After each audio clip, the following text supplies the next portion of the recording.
Saya bersama Pak Airlangga, Gus Imin, Profesor Yusril, Pak Sulasan dengan tokoh-tokoh semua, kita tidak malu-malu. Kita adalah tim Jokowi. Kita tidak malu-malu.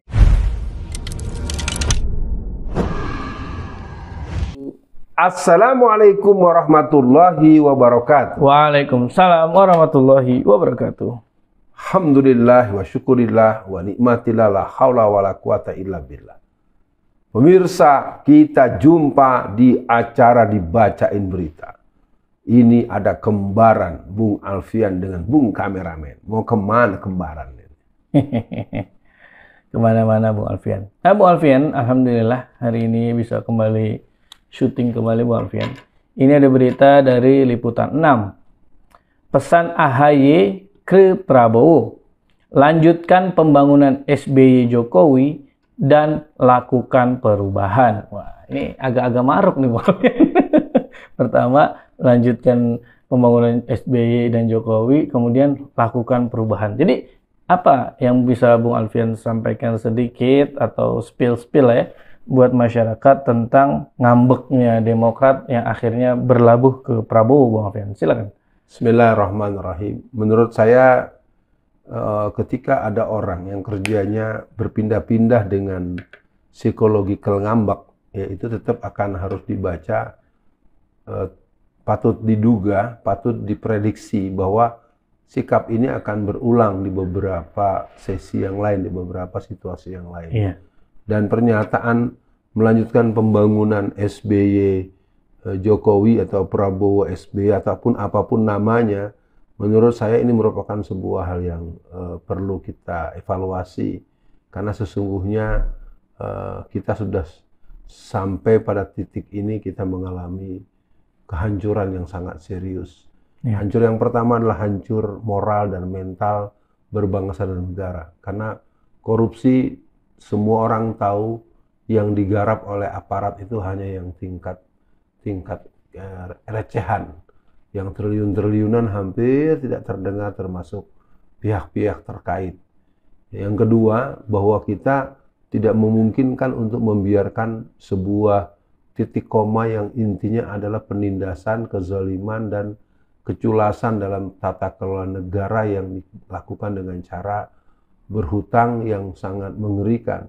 Yang ketiga, kita butuh membangunkan moral secara nasional, bahwa untuk itu kita butuh pemimpin yang benar-benar melakukan perubahan untuk perbaikan dan rakyat Indonesia yang berkeadilan sosial. Begitu respon awal. Iya, Bung Alfian. Jadi memang kalau saya lihat dia seolah-olah ingin pro Jokowi juga, kemudian ingin juga membawa-bawa misi Anies.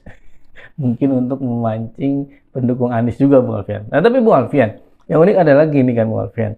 Ada yang bilang, oh 2024 kita jangan banteng lah. Nah, kemudian ada yang menambahkan juga Bung Alfian, jangan hanya sekedar banteng, tapi juga jangan penerus Jokowi. Nah, Prabowo ini kan kemana-mana selalu bilang dia adalah timnya Jokowi. Jadi kemungkinan besar dia akan melakukan atau melanjutkan apa saja yang sudah Jokowi lakukan, termasuk IKN dan penyerobotan tanah masyarakat seperti di Rempang dan tempat lain, Bung Alfian. Artinya, Bung Alfian, kalau nanti, naudzubillah ya, kalau Prabowo jadi presiden, artinya Demokrat detik ini dong, Bung Alfian, sejalan juga dengan Jokowi. Berarti emang main dua kaki ini gimana, Bung Alfian? Ya, kalau untuk yang sekarang, jelas Demokrat telah sampai kepada sebuah batas bersikap karena ambisi yang menurut saya terlalu tidak layak bagi orang yang punya basic orang Jawa ya.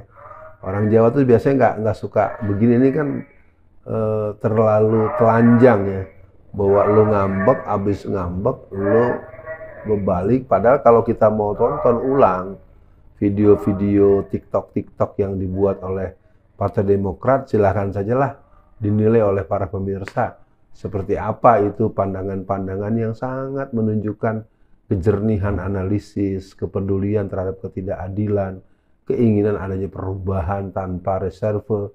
Ini menjadi satu situasi yang menurut saya kepada seluruh teman-teman dari Koalisi Perubahan dan Persatuan atau Koalisi Perubahan yang ada di barisan Amin, maka diharapkan betul-betul melakukan pembicaraan yang konsolidatif, dan jangan lupa bahwa mereka berhadapan dengan gajah-gajah besar.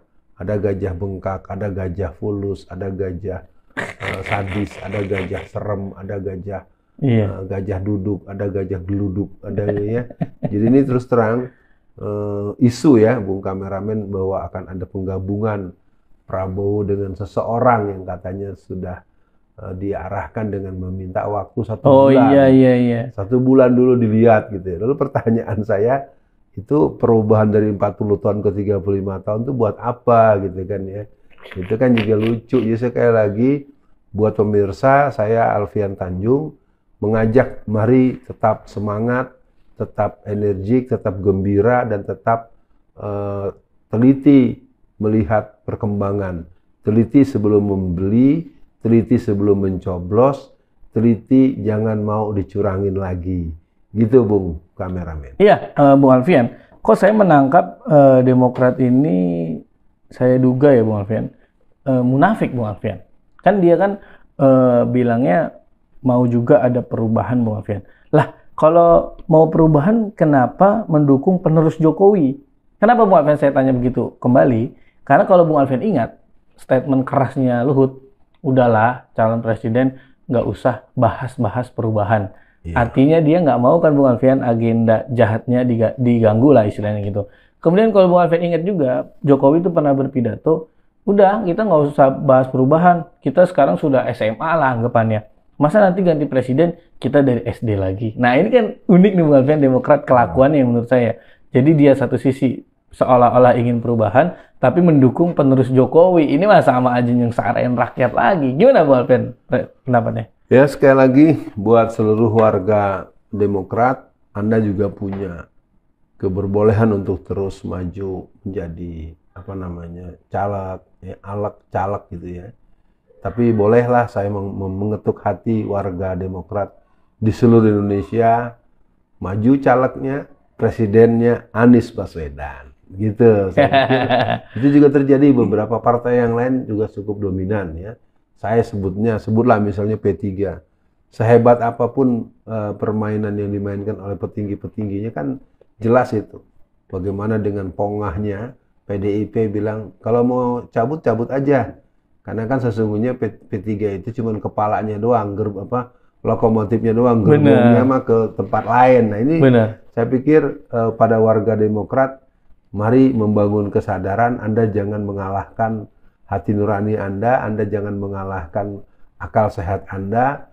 Tetaplah berdemokrat, tetaplah pilih caleg-caleg yang sudah diatur sesuai dengan dukungan masyarakat, tapi presidennya tetap perubahan, persatuan yang akan memberikan dinamika positif insya Allah. Amin. Yaitu Bapak Anies Baswedan dan wakilnya yang nanti akan terbukti di hari pendaftaran.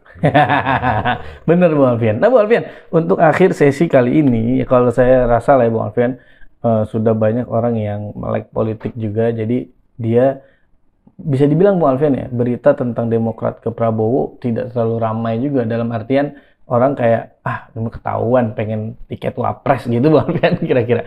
Nah untuk akhir sesi kali ini Bung Alfian, kan Bung Alfian sering juga mengingatkan,